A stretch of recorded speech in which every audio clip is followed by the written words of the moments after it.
O stretnutí so Zelenským je to otázka svetového poriadku. Dodržiavania pravidiel je to otázka multilateralizmu. To sú veci, na ktorých svet musí stáť, a pokiaľ Európa touto cestou, tak pôjde cestou dobrou. Takýto summit, aký je dnes, je dobrý.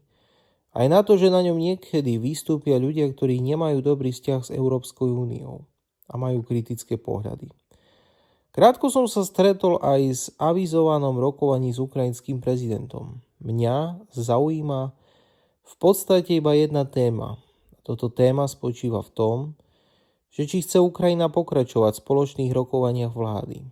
Toto považujem za najlepší formát na pokračovanie. Viete, niekedy Ukrajina vyvoláva emócie a vyvoláva emócie aj u mňa. Keby som sedel došlo s prezidentom Zelenským, tak pravdepodobne zistíme, že máme na mnohé témy diametrálne odlišné názory.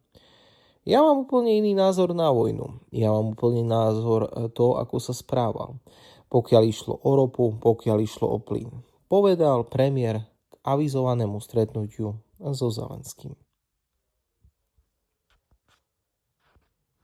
Ďakujem ti, že sleduješ politickú konzervu. Budem rád, ak nám dáš odber, zazdieľaš nás a budeš sledovať skupiny v opise pod mojím videom.